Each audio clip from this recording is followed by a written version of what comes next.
Willkommen zurück bei Timeout Racing. Für die, die neu auf dem Kanal sind, wir begleiten Rupert Motorsport an der Dakar 2024 und berichten täglich, fast live, von unseren Erlebnissen aus dem Camps.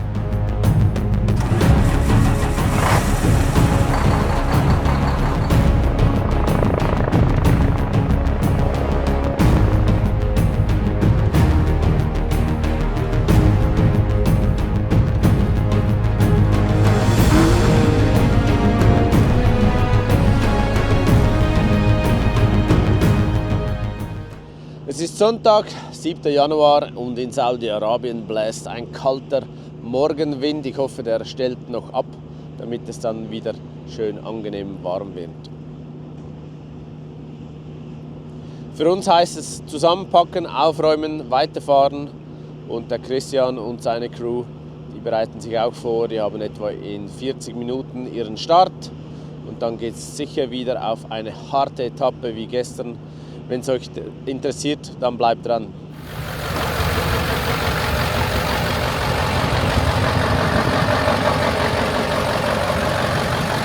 Guten Morgen, Christian. Mit wie viel Bar fährt ihr los? Jetzt für die Straße mit 5 ungefähr. Und dann gehst du runter auf? Wenn es so steinig ist, 3,5, wenn es Sand ist, 2,5.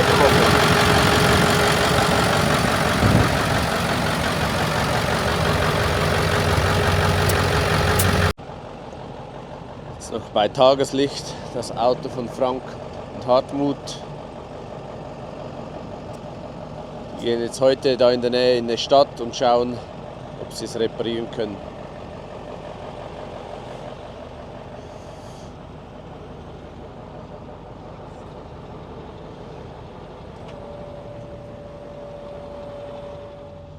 Viele sind schon weg.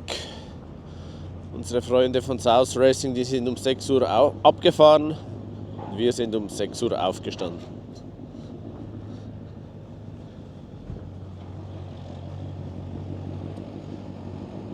Wir haben diesmal neue Nachbarn im Camp.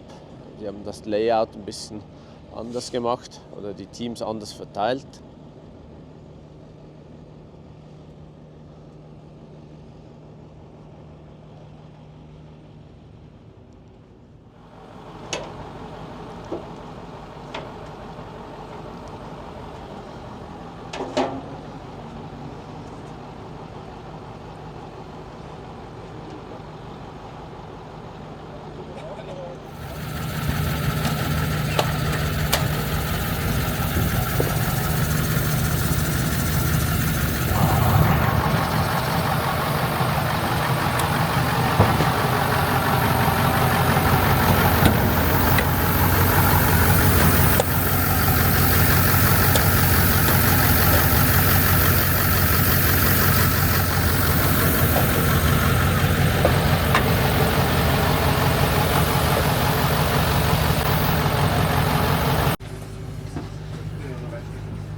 Die gestern aktiv zugehört haben, die Idee war ja, dass wir beide Tanks füllen.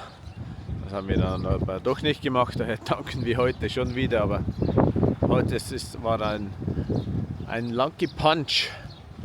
Erste Tankstelle und es hat alles, was wir brauchen. Daher wir füllen jetzt aktuell den linken Tank noch auf, dann haben wir beide voll. Wir können da umschalten von linken Tank auf den rechten Tank. Da riecht es von irgendwoher gut.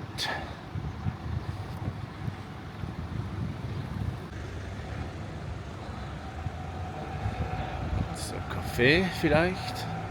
Nein. Ice Cream.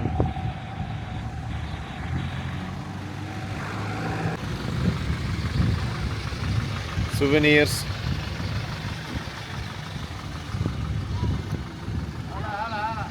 Hello. Hello. Hello. How are you? How are you?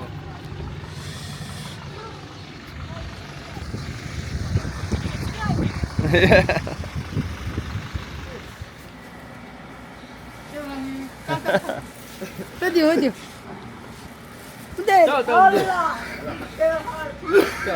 Welcome.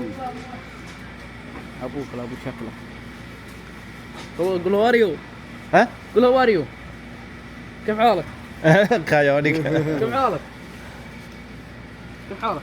100 100 Meer, meer, meer. 100 100 100 كيف How حالك؟ about Eddie? How about Eddie? Amerika. Germany. Germany.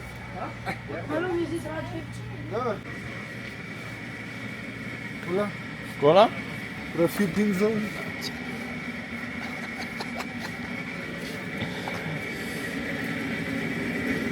Ich möchte was zu essen.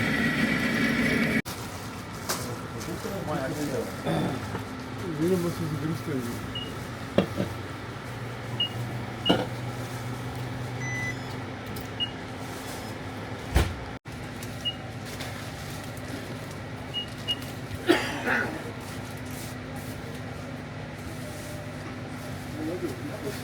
Ich habe gerade eine super tolle Sonnenbrille gefunden.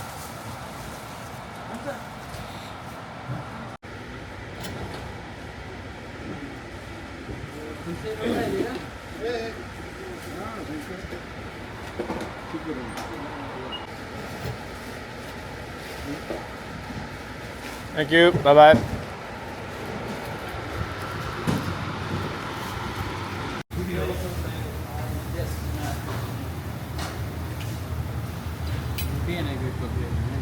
Please put in the fresh bread. Very good. Yes. I like fresh bread. This one. You are perfect.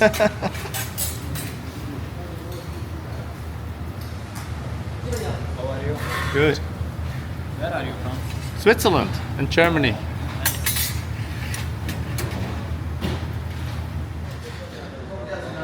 Bei der Tankstelle gibt es ein Restaurant, wo wir jetzt essen. Wir wissen natürlich nicht, was wir bestellen, aber wir bestellen jetzt einfach mal Chicken mit Reis. Und alle sind sehr, sehr freundlich.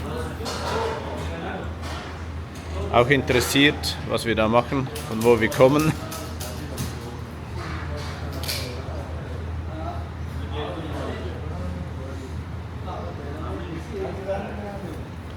Und unser schönes Tischtuch. Halbes Chicken und ist Reis oder sind es Teigwaren? Sind doch Teigwaren. Aber lecker.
What's up?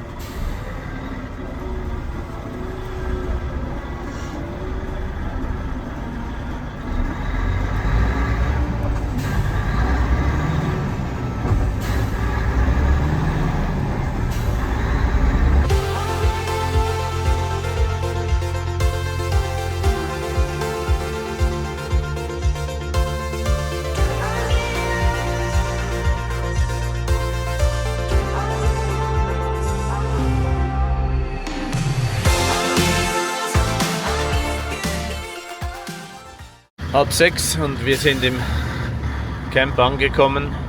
580 Kilometer.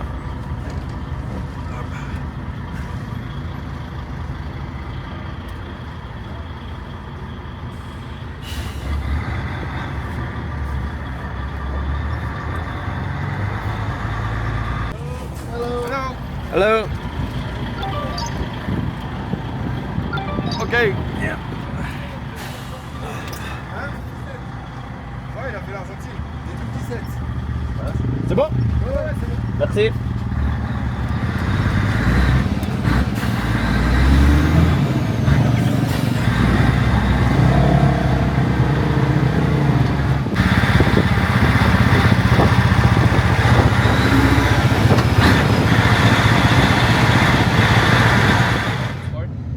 Hast du dazu eine Mechanikausbildung gemacht oder irgendwelche Kumpels, die dir was gezeigt haben, Schulungen gemacht oder hast du da einfach gesagt, Der Tobi ist mittlerweile ein gefragter Mann oder vermutlich auch schon vorher.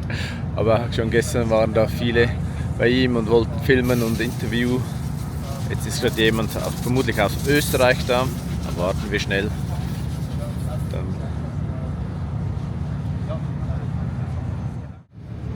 Servus, Stage 2 vorbei.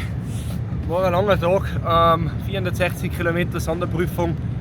Es war sehr schnell, also wirklich Topgeschwindigkeiten 160. Hat man müssen schauen, dass man kein Speedlimit überschreitet sozusagen. Hat wirklich Spaß gemacht. Ich war am Anfang echt gut auf dem Weg. Ich weiß gar nicht, was ich zwischenzeitlich war, aber ich habe sehr viel Fahrer überholt gleich. Bin sogar zwischenzeitlich beim Mason Klein stehen geblieben, weil nämlich sein Motorrad kaputt war. Ich gefragt, ob es okay ist, ob ich ihm helfen kann, aber leider nein. Und habe dann aber gewusst, okay, hey, ich muss ein bisschen zurückschrauben mit dem Speed, weil einfach, wenn es mich schmeißt, wenn ich was habe, dann ich muss es einfach selber reparieren und das ist halt nicht so cool. Und genau, bin heute 29. geworden, ich glaube in meiner Klasse wieder Erster. ist der Erste, ja. Hast Erster? gesehen, ja. Okay. Führung ausgebaut wieder. Gratulation. Danke. Also mal schauen, wie es jetzt weitergeht, ob ich wirklich sehr zurückschraube mit dem Speed oder je nachdem, wie mir die Stage gefällt. Wie gesagt, ich habe am Anfang einen guten Flow gehabt, dann war ziemlich viel Fluss mit und mit dem Motorrad, mit dem bin ich noch nicht so viel gefahren und generell Enduro bin ich auch noch nicht so viel gefahren, deswegen bin ich einfach sehr drastisch zurückgegangen vom Gas, einfach um das sicher reinzubringen. Bei Kilometer 400 nach der Neutralisation sind dann die Autos dahergekommen. Also mir hat heute der Carlos Sainz überholt und noch ein paar, weil bei denen ist es nämlich so, wir haben Neutralisation, also eine Zone, wo wir reinfahren und dann haben wir 40 Minuten Pause. Tankstopp und essen, trinken ein bisschen. Und die Autos haben das aber nicht. Das heißt, die haben nur 20 Minuten. Und wenn wir das dreimal am Tag haben, dann haben sie schon direkt eine Stunde gewonnen, weil sie starten ja ziemlich nach uns. Und ja, auf einmal war halt der Carlos Sainz da und dann war nur noch Staub die letzten 70 Kilometer. Und dann habe ich gesagt, okay, nee, egal jetzt, bin in Führung und von dem her habe ich mir echt nichts riskieren. Sicherheit, oder? Ja, so ein Loch ist sofort übersehen und wenn sie da schmeißt, ist es dann richtig weh. Ja. Ein Zuschauer hat gefragt, welcher Airbag das du fährst und ob der elektrisch oder mit Reißleine aktiviert wird. Wir haben da den Airbag von Alpinestar. Schaut so aus. Wenn wir den anhaben, dann schaut es so aus, dass das da leuchtet, wie so ein Terminator ist man dann eigentlich. Und das schaut hinten so aus, der kann sehr oft aufgehen, also unbegrenzt, wobei wir 2 Kartuschen haben. Man muss ihn aufladen, also er geht automatisch, sobald das System sozusagen merkt, okay, hey, ich schmeiß die jetzt sozusagen, dann geht er automatisch auch, aber ab und zu geht er auch auf, wenn die G-Kräfte zu groß sind. Okay. Also wenn man irgendwo gegen den Gegenhand fällt, dann tut er richtig wie so ein Schnall. Da ist man auf dem Weg wie so ein Michelin-Männchen. Man hat da 2 Kartuschen drinnen, die man jeweils auswechseln kann. Also relativ simpel, einfach so. Wir haben nochmal 2 solche Kartuschen unterm Motorrad drinnen, weil wir nämlich in der Neutralisationsfahren, dann checken die das, ob wir noch Airbag haben oder nicht, einfach für die Sicherheit.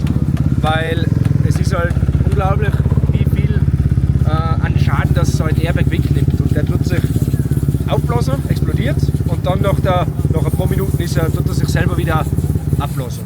Also ich hoffe, das hat deine Frage beantwortet. Absolut, also das heißt elektrisch Genau. und das ist Pflicht für alle. Das ist nicht freiwillig, Ja. sondern das muss jeder haben. Nein, Das ist also das ist Sicherheitsausrüstung. Genau, also es gibt mehrere natürlich verschiedene Arten. Ich persönlich vom Alpine-Tag gekriegt. Und muss auch echt sagen, er ist einfach so angenehm, man spürt ihn eigentlich gar nicht, weil es ist natürlich ein bisschen brockig, wie man weiß, aber man spürt es gar nicht mit Fahren. Es tut überhaupt nicht einschränken und ich bin wirklich froh, dass sie das mittlerweile haben. Da hinten haben wir noch ein Fach für den Camelback, für das Trinkrucksack. Geht da raus. Ja. Am Bike etwas Spezielles oder einfach Tagesservice? Tagesservice. Tagesservice. Alles fertig, Reifen wechselt, Ölwechsel gemacht, gewaschen habe ich ein bisschen, Luftfilter gewechselt. Super. Ja, fertig für heute. Dann nochmals Gratulation zum heutigen Sieg der Etappe Danke dir. und viel Erfolg für morgen. Danke. Die heutige Nummer ist die Nummer 3 für die Verlosung der Caps. Hier wird gerade im Auto von Yazid gearbeitet. In der Bodenplatte etwas ausgeschnitten.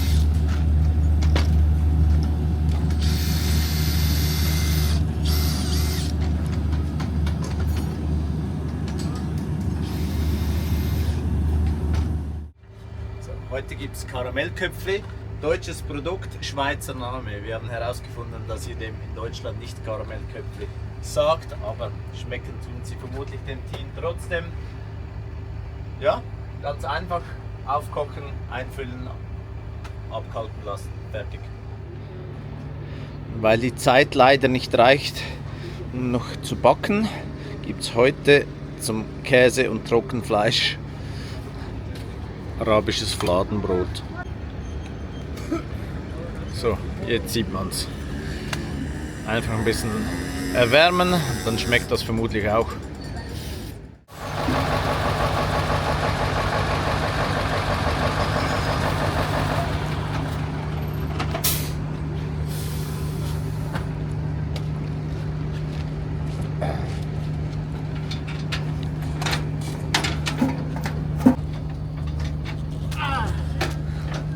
Fitnesslevel. Gleich bleiben hoch. Ihr wart voll schnell. Wir sind ja nicht lang wieder. Ja. Was? Der war gut. Tanken, ja. War jetzt bis auf der letzte Navi-Test war brutal lang. Und an einer Stelle haben wir und mit uns 6 andere LKWs und PKWs sich total verfranst. Und dann haben wir bestimmt eine halbe Stunde rumgesucht, bis wir den letzten Wegpunkt gefunden haben und dann den nächsten. Weil du kriegst immer erst beim nächsten Wegpunkt die Cap-Angaben, in welche Richtung du fahren musst, um den nächsten Wegpunkt zu erreichen. Und wenn dir einer fehlt, dann kreist du und fährst rauf und runter im Berg und links und rechts und hoffst, dass du ihn irgendwann findest. Wenn ihr mehr erfahren möchtet, was Christian, Ursi und Matti im LKW heute erlebt haben, dann schaut doch am Montag bei Weberwerke auf dem YouTube-Kanal vorbei. 20 Uhr kommt das neue Video mit dem Rückblick von heute und noch weiteren Informationen. YouTube, Weberwerke, unbedingt reinschauen. Der Rudi und ich gehen jetzt tanken. Das ist außerhalb vom Camp.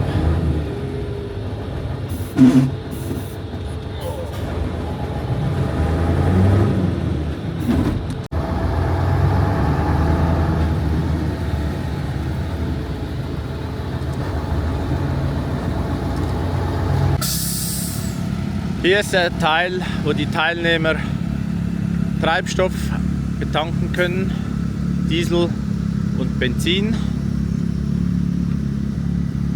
Der Treibstoff ist beim Startgeld inkludiert, aber nur für die Rennfahrzeuge, nicht für die Servicefahrzeuge.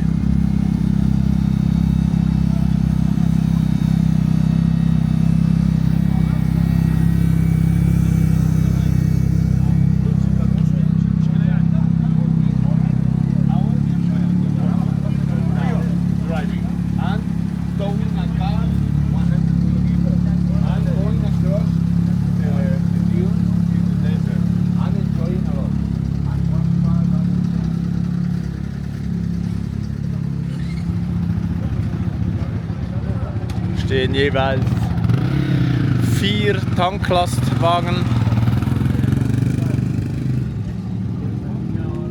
2 mit Benzin und 2 mit Diesel.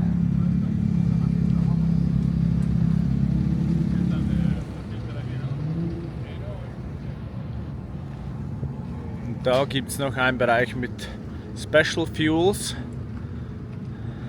Ich weiß aber nicht, für welche Teams das ist und ob da die Top-Teams tanken oder ob die dann nochmals ihr eigener Treibstoff dabei haben, das weiß ich jetzt nicht.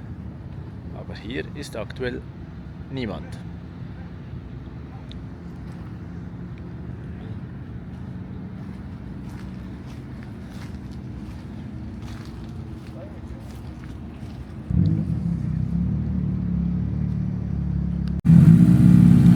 Die Side-by-Sides haben so ein Schnelltank-Verschlusssystem.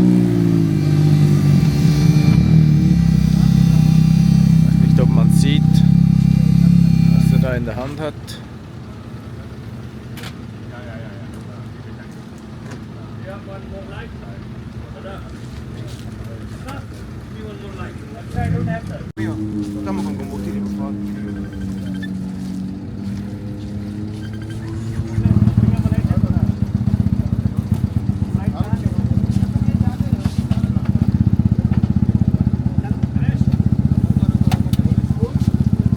Zu- und Abluft, also nee, Treibstoff rein und Abluft. Dann wird das mit Druckluft reingepresst.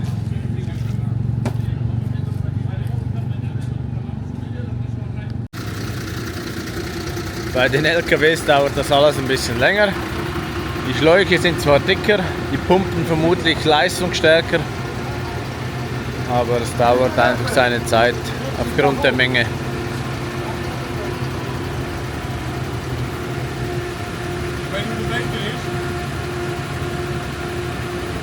Bei diesem LKW muss man die Kabine ein bisschen anheben, damit man an den Tank rankommt.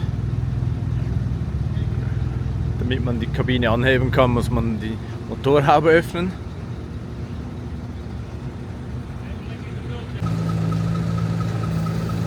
Also viel geht da gar nicht rein, etwa 200 Liter. Also, dann ist der Tank wieder voll.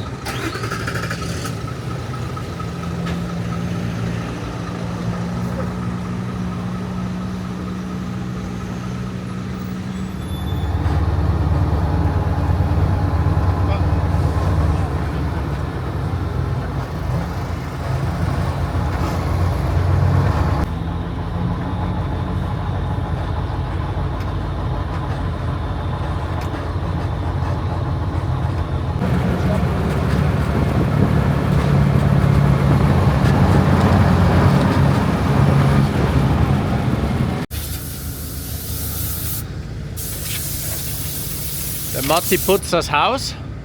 Ja, das schön sauber ist, wenn man drin schläft. Super. Also das wird jetzt umgebaut. Wir schlafen, also die Service Crew. Wir können hier im LKW schlafen, hinten. Und der Christian, die Ursi und der Matti schlafen hier im Renn-LKW. Da hat es ein Bett. Kannst du da Licht machen, dass man da was sieht? Taschenlampe, ja. Taschenlampe, okay, nee, dann lassen wir es so. Kann man da das Bett herunterklappen und du hast eine Liege, oder? Genau, ich habe so eine Liege, steht dann hier drüben. Die 2 Klappen werden hochgemacht, dass wir dann eben noch vergrößerte Fläche haben. Da oben können wir eine Plane einhängen, dass es zubleibt und dann stelle ich die Liege da hin. Das Bett geht ungefähr bis hier. Normales, Komfortables Zimmer. besser als wie letztes Mal im Pavillon. Ist ein bisschen wärmer.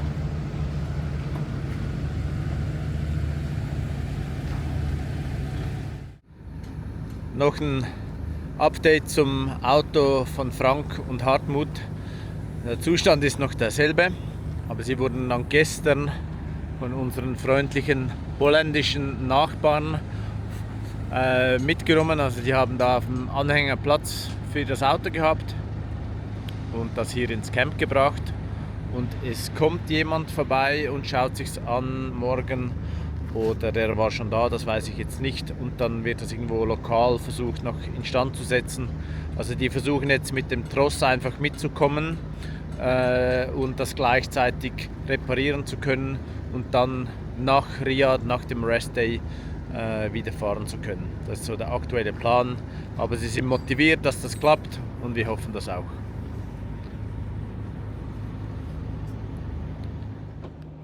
Mit diesen Bildern beenden wir das heutige Video. Es wird viel abverlangt von uns, nicht nur von den Fahrern, auch von der Service Crew oder von den Service Crews, würde ich mal sagen. Es sind lange Etappen für die Fahrer und sind aber auch lange Etappen für uns als Service. Das heißt, wir kommen spät ins Camp, haben eigentlich kaum Zeit aufzubauen und dann geht es schon wieder weiter. Daher habe ich heute auch nicht viel Aufnahmen sonst von anderen Teams machen können. Ich habe es versucht, so gut wie es geht, aber uns läuft die Zeit einfach immer ein bisschen davon und auch das Internet ist hier wieder, das hat zwar, aber wenn alle uploaden wollen, dann geht es halt auch nicht. Daher ja, ist das wieder schon eine schwierige Sache. Heute haben wir am Morgen dann eine Stunde auf einem Parkplatz parkiert und den Upload erledigt. Ich hoffe, es hat trotzdem spannende Elemente in diesem Video gehabt. Wenn ja, liked doch bitte das Video, abonniert unseren Kanal und bei Fragen könnt ihr diese gerne in die Kommentare stellen. Wir wünschen euch noch eine gute Zeit und ich hoffe, wir sehen uns morgen. Besten Dank.